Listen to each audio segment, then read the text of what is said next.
السلام علیکم۔ آئیے آج سنتے ہیں ایک نئی خوفناک دل کو دہلا دینے والی حیران کن سچی کہانی، ناگن نما خبیث جن زادی کا حملہ۔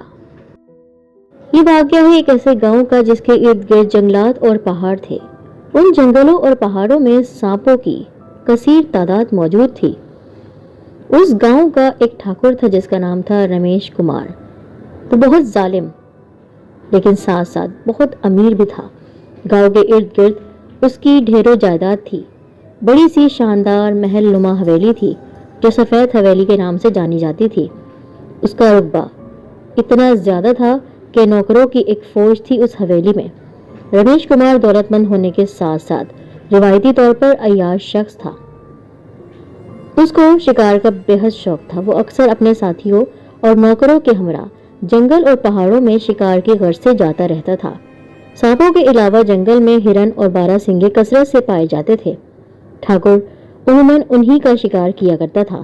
سانپوں کا شکار اس نے کبھی نہیں کیا تھا، حالانکہ سانپ نہ صرف جنگل بلکہ گاؤں میں بھی اکثر ارد گرد رینگتے نظر آتے تھے۔ دراصل وہاں کے سانپ بے ضرر تھے، یعنی کسی کو نقصان اب تک نہیں پہنچایا تھا۔ وہ انسان کے دشمن نہیں تھے اور نہ ہی وہ کسی کو کوئی تکلیف پہنچاتے تھے۔ اس لیے گاؤں کے لوگ، یہاں تک کہ بچے بھی، ان کو دیکھ کر خوفزدہ نہیں ہوتے تھے۔ گاؤں کے لوگ ان سانپوں کو مار ڈالنے کے بارے میں کبھی سوچ بھی نہیں سکتے تھے، یہ ان کی سوچ تھی ہی نہیں۔ اس گاؤں میں انسانوں اور سانپوں کے درمیان دوستی کی فضا قائم تھی۔ ٹھاکر رمیش کمار کے دو بیٹے تھے، موہن کمار بڑا جبکہ منوج کمار چھوٹا تھا۔ دونوں نہایت خوبصورت جوان تھے۔ وہ ٹھاکر کی آنکھوں کی ٹھنڈک تھے۔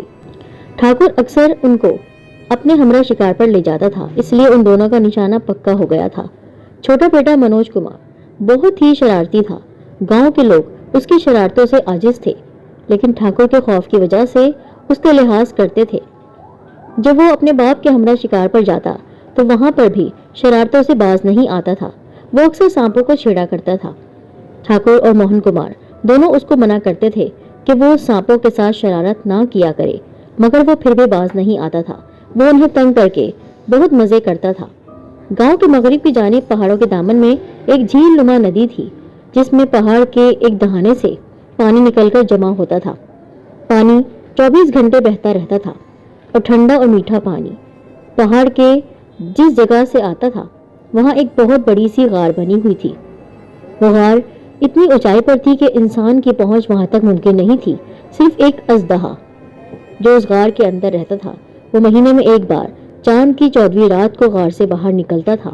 تمام رات وہ اس ندی کے پانی میں گزارتا اور صبح سورج طلوع ہونے کے کچھ عرصے بعد وہ واپس غار کے اندر داخل ہو جاتا۔ وہ اژدہا گاؤں والوں کے لیے ایک مسیحا کا روپ دھار چکا تھا۔ یہ روایت چلی آ رہی تھی کہ جس رات اژدہا پانی کے اندر رہتا، پانی کا رنگ سبز یعنی ہرا ہو جاتا تھا۔ اگر اس پانی میں کوئی بیمار انسان نہاتا تو اس کی کئی بیماریاں ختم ہو جاتی، اور خاص کر جلد کی بیماریوں کے لیے وہ پانی تریاق کا کام کرتا تھا۔ اس لیے جلدی بیماری کے مریض چاند کی 14ویں رات کا بے چینی سے انتظار کرتے تھے۔ رات کو چاندنی میں وہ اژدہے کو پانی میں داخل ہوتا دیکھتے تو خوش ہوتے۔ لوگوں کو اژدہے سے خوف محسوس نہ ہوتا تھا۔ اگلی صبح جب اژدہا غار میں چلا جاتا تو مریض لوگ جی بھر کر اس ندی کے پانی میں نہاتے۔ وہ لوگ جن کا کوئی زخم نہیں بھر رہا ہوتا، وہ پانی ان کے لیے شفا کا سبب بن جاتا۔ یہ سلسلہ کئی برسوں سے چلا آ رہا تھا۔ لوگ دور دور کے دیہات سے آتے اور صحت یاب ہو کر واپس جاتے۔ لوگوں کے رستے ناسور تک اس پانی میں نہانے سے ٹھیک ہو جاتے تھے۔ یہی وجہ تھی کہ لوگ سانپوں سے نفرت نہیں کرتے تھے اور سانپ آزادانہ ادھر ادھر گھومتے پھرتے تھے۔ لوگوں کا خیال تھا کہ وہ کوئی اور مخلوق ہے، یقیناً وہ جنات ہی تھے۔ موہن کمار اور منوج کمار اب جوانی کی حدود میں داخل ہو گئے تھے، مگر منوج کمار کی شرارتوں میں کمی نہیں آئی تھی۔ اب وہ ٹھاکر کے بغیر ہی شکار کے لیے چلے جاتے اور کامیاب ہو کر لوٹتے۔ ایک روز ٹھاکر رمیش کمار دوسرے شہر گئے ہوئے تھے۔ موہن اور منوج نے شکار کا پروگرام بنا لیا۔ انہوں نے کسی نوکر کو بھی ساتھ نہیں لیا۔ دونوں بھائی جنگل کی طرف روانہ ہو گئے۔ وہ دونوں ایک ہی گھوڑے پر سوار تھے۔ بدقسمتی سے اس دن کوئی شکار ان کے ہاتھ نہیں لگا۔ وہ دونوں اداس سے واپس لوٹ رہے تھے۔ جب وہ ندی کے قریب پہنچے تو انہوں نے دیکھا سانپوں کا ایک جوڑا ندی کے کنارے اٹکلیاں کر رہا ہے۔ وہ ناگ اور ناگن تھے۔ موہن نے گھوڑا روک لیا और दोनों भाई उस जोड़े की मोहब्बत भरी शरारतों से लुत्फ अंदोज होने लगे। बंदूक मनोज के हाथ में थी, जिसमें कारतूस भरे हुए थे। मनोज को न जाने क्या शरारत सूझी कि उसने निशाना लिया और बंदूक का ट्रिगर दबा दिया। गोली नाक को लगी और थोड़ी ही देर में वो जिंदगी से नाता तोड़ गया। ये क्या कर दिया तुमने मनोज? मोहन ने अफसोस से उसे कहा। शिकार किया है भाई, मैं खाली हाथ वापस नहीं लौटना चाहता था। जुल्म किया है तुमने।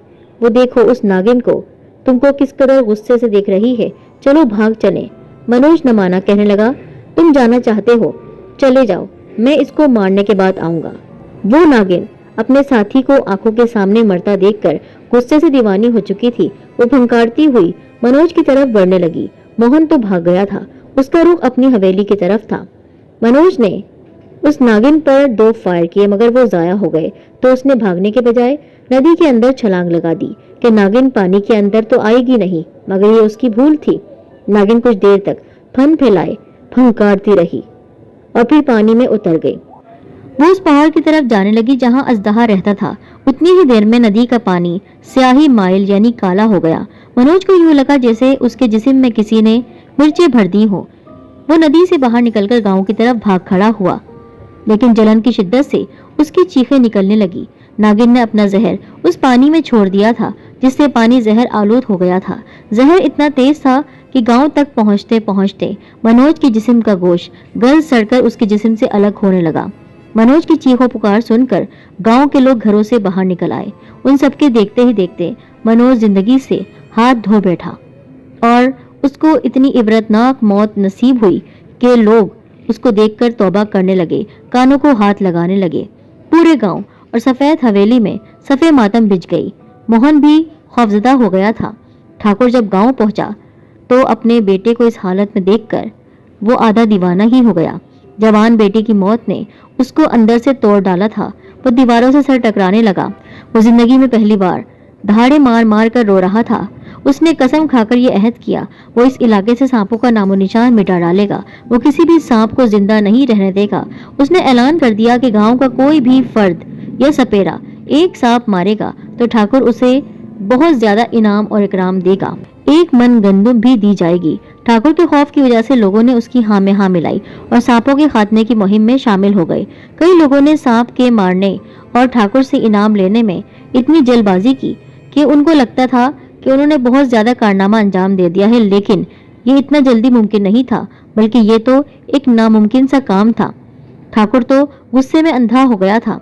उसने कई बड़े बड़े लोगों की खिदमत हासिल कर ली। उसको उन लोगों का यानी उन जिन्नात का खात्मा करना था। वो नहीं जानता था वो सांप दरअसल जिन्नात है। ठाकुर अब सिर्फ सांपों का ही शिकार करता था। उसके अंदर की आग फिर भी ठंडी नहीं हुई थी। लगता था वो दीवाना हो गया है। ये उसकी भूल थी कि वो सांपों की नस्ल खत्म कर डालेगा। यूं 3 साल बीत गए। वो मनोज की मौत का गम भूलने लगा, फिर से अय्याशी करने लगा और वो उसको हासिल करने के लिए सर तोड़ कोशिशें करने लगा। उसने उस पर अपनी नवाजिशों की बारिश कर दी। वो भी उसकी एहसानमंद हो गई। जल्द ही वो एक दूसरे के करीब आ गए। ठाकुर ने अपनी बेपनाह मोहब्बत के झूठे दावे किए तो वो उसकी चाहत का इकरार कर बैठी। वो इतना खुश हो रहा था कि एक जवान लड़की पल भर में उसके पास आ चुकी है। चंद माह यूं ही ऐशो इशरत में गुजरे, मगर फिर ठाकुर की सेहत कुछ खराब सी रहने लगी। दिन ब दिन वो कमजोर सा होने लगा। ऐसा लगता था वो किसी चीज से डरता है, कोई उसको रात में डराता है। उसका जिस्म भी ऐसा होता जा रहा था जैसे किसी दरख्त को अगर पानी न दिया जाए तो वो सूख जाता है। उसने काफी इलाज करवाया मगर उसकी सेहत दोबारा बहाल नहीं हो सकी। उसका जिस्म सूखता जा रहा था। उसका गोश्त हड्डियों से चिपक गया था। उसकी खाल हड्डियों से जाकर चिपक गई थी। ऐसा लगता था कि उसके जिस्म से किसी ने सारा खून निचोड़ लिया है। अजीब खौफजदा माहौल था। जब से उसने रागिनी से शादी की थी उसकी जिंदगी अजाब हो गई थी, लेकिन वो किसी से कुछ कह नहीं सकता था। वो कौन थी, आखिर क्यों कर रही थी उसके साथ ऐसा? क्या वो इंसान थी या नहीं, ये तो कोई राज नहीं जान सका, क्योंकि 1 साल भी न गुजरा था कि ठाकुर की जिंदगी का चिराग गुल हो गया। उस रोज रागिनी धाड़े मार मार कर बाल खोल कर रोई। लगता था वो भी उसके साथ मर जाएगी, मगर ऐसा नहीं हुआ। उस रात वो हवेली से गायब हो गई और ये निशान भी नहीं मिला कि वो कहाँ चले गई। ठाकुर की मौत के बाद लोगों ने सुख कर सांस लिया। मोहन अब भी दूसरी कोठी में रहता था। अब वो कभी कभार ही गांव आता था। जमीनों और दीगर कामों की जिम्मेदारी उसने अपने बचपन के दोस्त राहुल के हवाले कर दी थी। वो बहुत ही शरीफ, रहमदिल और ज़हीन इंसान था। बड़ी होशियारी के साथ जमीनों का काम संभाल रहा था। ठाकुर रमेश की सफेद हवेली अब वीरान होने लगी थी। अलबत्ता कभी मोहन गांव आता तो हवेली की रौनकें बहाल हो जाती और गांव में भी चहल पहल नजर आती। मोहन अपने बाप से मुख्तलिफ था। उसने अब तक शादी नहीं की थी। राहुल की बहन उसको पसंद करती थी। ये उन दिनों की बात है। मोहन गांव आया हुआ था। गर्मियों के दिन थे और गर्मी से बचने के लिए उस इलाके में वो पहुंच गया था। अरसे बाद न जाने उसके दिल में क्या समाई कि एक दिन उसका शिकार का इरादा हो गया। वो जंगल की तरफ निकल गया तो उसे एक हिरन नजर आई। उसने अपना घोड़ा उसके पीछे दौड़ा दिया। उसके नौकर वहीं ठहर गए कि जब मोहन बुलाएगा तो वो जाकर शिकार उठा लाएंगे, क्योंकि मोहन का निशाना बहुत ही पक्का था। हिरन आगे आगे और मोहन उसके पीछे पीछे था। हिरन उसके निशाने की जद में नहीं आ रहा था। यूं मोहन आगे बढ़ता जा रहा था। आखिरकार उसने इधर उधर उसको काफी तलाश किया, लेकिन हिरन का नामो निशान तक नहीं मिला। वो वहां रुक गया और इंतजार करने लगा, शायद भागता हुआ उसके पास आए, मगर वो तो ऐसा गायब हुआ था जैसे उधर था ही नहीं। उसको जमीन निकल गई हो। मजबूरन नाकाम और मायूस होकर वो वापस जाने लगा। अभी थोड़ी दूर ही गया था कि उसे किसी औरत के रोने की आवाज सुनाई दी। मोहन ने उस आवाज की सिमत घोड़े का रुख मोड़ दिया। कुछ आगे जाकर उसने देखा एक इंतहाई खूबसूरत लड़की एक दरख्त के नीचे बैठी रो रही थी। वो लड़की जवान और हसीन थी। उसका लिबास भी बहुत ही कीमती था। उसने बेशकीमत जेवरात भी पहन रखे थे। क्या इतनी हसीन वो लड़की थी जिसको वो देखता ही रह गया। उसने अपनी जिंदगी में इस कदर खूबसूरत लड़की कभी नहीं देखी थी। वो हैरान हुआ, ये लड़की जंगल में कैसे आई और क्यों रो रही है। उसके लिबास से अंदाजा हो रहा था वो किसी बड़े खानदान से ताल्लुक रखती है। मोहन घोड़े से उतरा और उस लड़की के पास जाकर पूछा, तू कौन है और क्यों रो रही है? मैं बदकिस्मत हूँ, अपनी किस्मत को रो रही हूँ। क्या मुसीबत पड़ी है तुम पर? तुम कौन हो और कहाँ से आई हो? आप क्या करेंगे मेरे हालात जानकर? तुम मुझे ये तमाम बात बताओ, मैं तुम्हारी हर मुमकिन मदद करूंगा। लड़की ने कहा, मैं एक गांव की रहने वाली हूँ जो यहाँ से कुछ दूर है। मेरा बाप गांव का ठाकुर था। वहाँ हमारी ढेरों जायदाद और दौलत थी। मैं अपने बाप की इकलौती और लाडली औलाद थी। मेरी हर ख्वाहिश लम्हों में पूरी की जाती थी। साथ वाले गांव के जमींदारों से हमारे खानदान की दुश्मनी चल रही थी। चंद दिन कबल उन जमींदारों ने हमारे गांव पर हमला कर दिया। मेरे बाप और दीगर बरादरी वालों ने उनका मुकाबला किया तो उस लड़ाई में मेरा बाप मारा गया। मैं जानती थी वो मुझे पकड़कर साथ ले जाएंगे और न जाने वो मेरे साथ क्या सलूक करेंगे, इसलिए मैं वहां से भाग गई और यहाँ पर आकर इस जंगल में छुप गई। इस तरफ आ निकली, कहीं जाए पना मुझे नहीं नजर आई, इसलिए मैं डर रही थी और रो रही थी कहीं दुश्मनों के हत्थे न चढ़ जाऊं। मोहन ने उसकी दर्द भरी कहानी सुनी तो बोला, अब तुम्हें घबराने की जरूरत नहीं। अब तुम दुश्मनों की पहुंच से बाहर हो। तुम मेरे साथ मेरी हवेली में जाओगी। आपकी हमदर्दी का शुक्रिया, लेकिन मैं हवेली में किस हैसियत से रहूंगी? नौकरानी या? ऐसा नहीं होगा। मैं तुम्हें तुम्हारा मुकाम दूंगा। कैसा मुकाम? मोहन सोच में पड़ गया। लड़की के बेमिसाल हुस्न ने उसका दिल बहुत ही बुरे तरीके से अपनी जकड़ में ले लिया था। उसके आला खानदान का पता चला तो दिल में उसकी इज्जत और बढ़ गई। उसने झिझकते हुए कहा, अगर तुम बुरा महसूस न करो तो एक बात कहूँ, बिला तकल्लुफ कह दे। मैं मनोज नगर के ठाकुर रमेश का बेटा हूँ। मैं तुम्हें अपना जीवन साथी बनाकर हवेली में एक आला मुकाम देना चाहता हूँ। और यूं मोहन और उसकी शादी बड़ी धूमधाम से गांव में हो गई। गांव में कई दिन तक गहमा गहमी और जश्न का समा रहा। चंद दिनों बाद उस लड़की ने मोहन से कहा, आपको पाकर मेरे दिल की मुराद भर आई है। इतनी खुशी मैंने कभी अपने गाँव में रहकर हासिल नहीं की जितनी मुझे आपके साथ मुयस्सर आई है। मैं सारी जिंदगी गाँव में ही गुजार चुकी हूँ, इसलिए अब मैं आपके हमरा शहर जाकर रहना चाहती हूँ। मोहन ने उसकी ख्वाहिश को भला कैसे टालना था। वो उसको लेकर अपने शहर वाले घर में आ गया। दोनों मियाँ बीवी में बेहद प्यार था। दिन ब दिन दोनों की वालिहाना चाहत में इजाफा हो रहा था। उसका बस नहीं चलता था दिन रात अपनी बीवी के साथ वो रहता रहे, लेकिन अचानक ही उसकी खुशियां खत्म हो गई क्योंकि उसकी सेहत गिरने लगी। उसकी तबीयत बोझल सी रहने लगी। उसका जिस्म हर वक्त टूटता रहता और उसको ऐसा लगता कि उसके जिस्म में बहुत ज्यादा दर्द है, उसके जिस्म से कोई खून को निचोड़ रहा हो। अब तो अनजानी आवाजें उसको रात में भी सुनाई देती थी। उसको ऐसा लगता था अजीब तरह के साए दीवारों पर चल रहे हैं। कोई उसकी गर्दन दबाता, कोई उसको कहता कि मैं तुम्हें जान से मार दूंगा, और वो पलटकर अपनी बीवी को देखता तो वो सो रही होती। न जाने कौन था जो उसको तंग कर रहा था।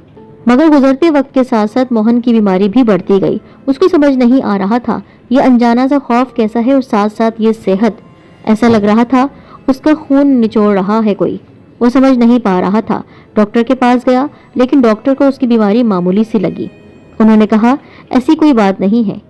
उसके मैदे की तकलीफ में कमी नहीं आई। उसको ऐसा लगता था उसके पेट का दर्द बढ़ता जा रहा है, बस दिन ब दिन बढ़ता ही चला गया। फिर नौबत यहाँ तक पहुँच गई कि मोहन बीमारी की वजह से अपने कमरे में महदूद होकर रह गया। वो हर वक्त बिस्तर पर पड़ा रहता। वो इस कदर कमजोर हो गया था कि उसमें चलने फिरने की ताकत नहीं रही। उसकी बीवी भी उसकी बीमारी की वजह से काफी परेशान थी। वो हर वक्त उसके पास मौजूद रहती, उसकी तीमारदारी करती रहती। उसी हालत में कई माह गुजर गए। किसी की समझ में नहीं आ रहा था मोहन को मर्ज क्या है, उसका इलाज क्या है। एक रोज राहुल किसी काम से उसके शहर वाली कोठी में आया। उसकी हालत देखकर परेशान हो गया। उससे कहा तुम गांव मेरे साथ चलो, वहाँ की फजा में तुम ठीक हो जाओगे।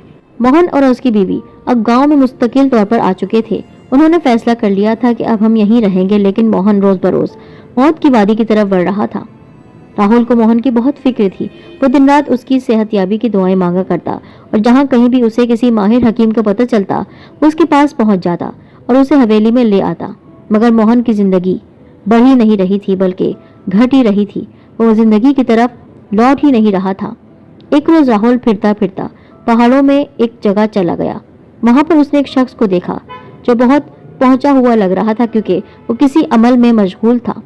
उसने उसको मोहन की बीमारी और उसके इलाज की तमाम तफसील बताई और दरख्वास्त की कि वो ही मोहन का इलाज कर दे या उसके लिए कोई दुआ कर दे कि वो ठीक हो जाए।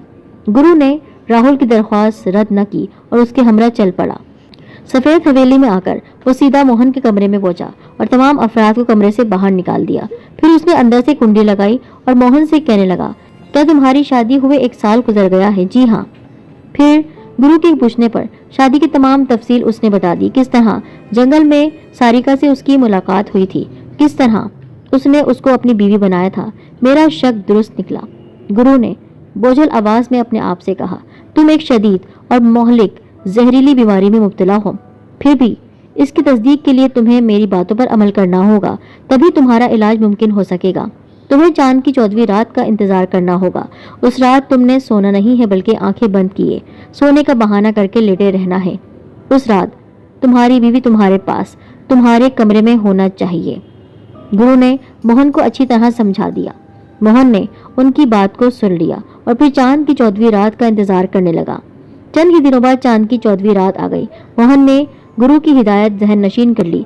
उसने दरवाजे का ताला लगाकर उसकी चाबी छुपा दी और मामूल के मुताबिक सोने की गर्ज से बिस्तर पर लेट गया।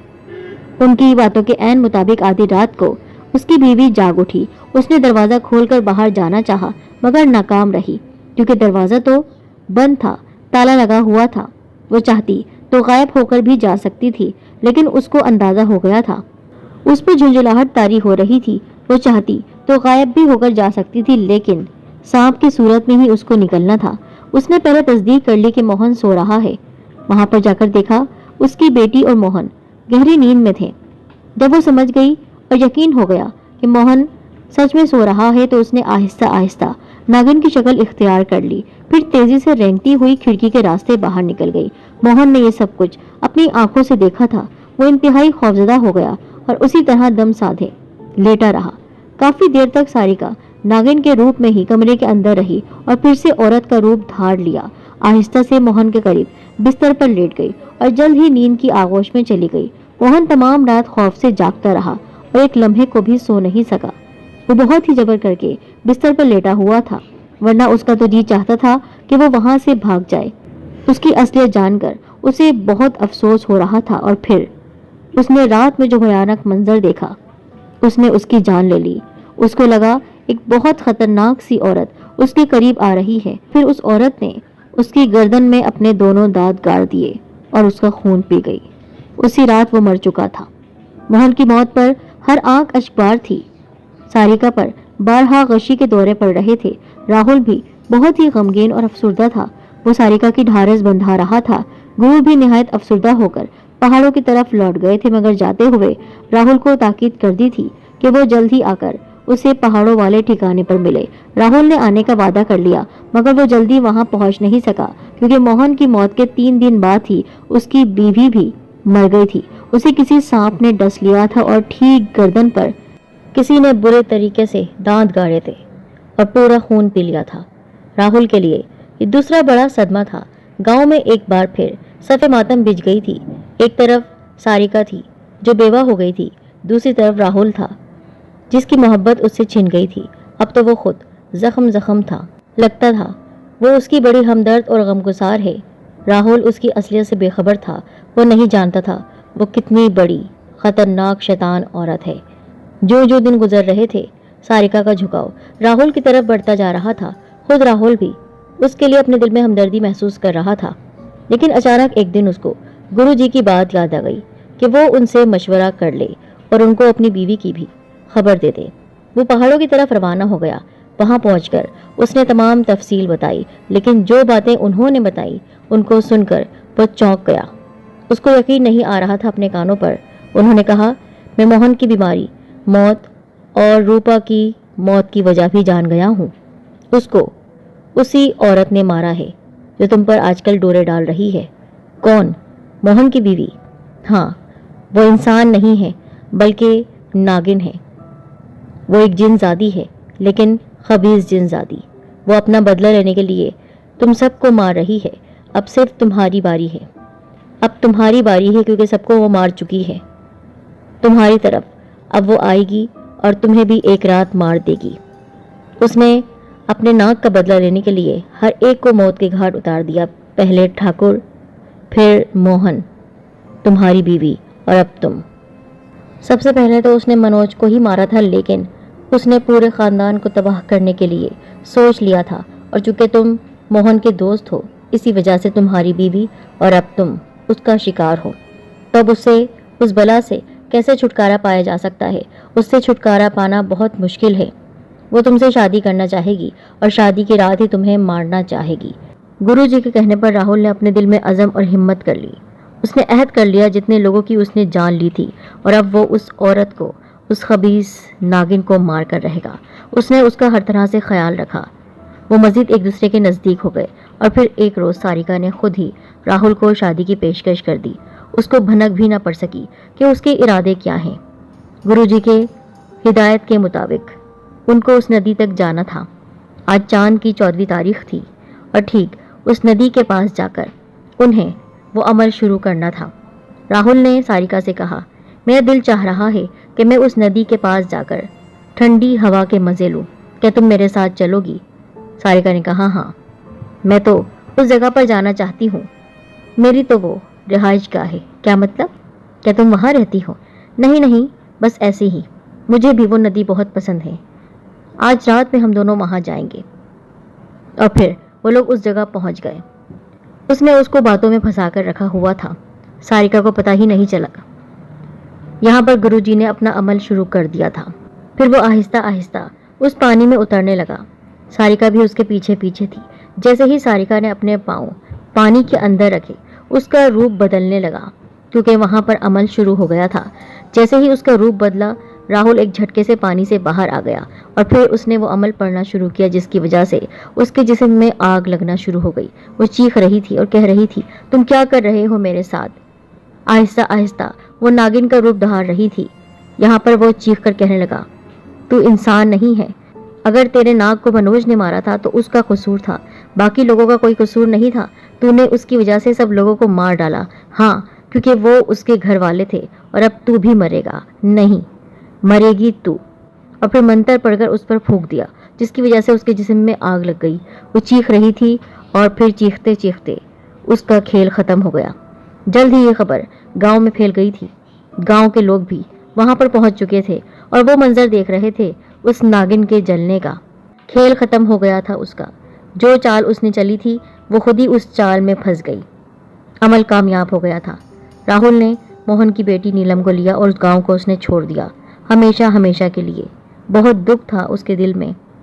वो उस सफ़ेद हवेली में अब रहना भी नहीं चाहता था, क्योंकि वो एक ऐसी खूनी हवेली थी जहाँ पर بہت سارے لوگوں کی موت ہوئی تھی۔ اب بھی اس گاؤں میں سانپوں کی کثرت ہے، لیکن ان سانپوں کو کوئی بھی نہیں مارتا ہے، کیونکہ جانتے ہیں اگر کسی ایک سانپ کو بھی مار دیا تو وہ جنات پھر اپنا بدلہ ضرور لیں گے۔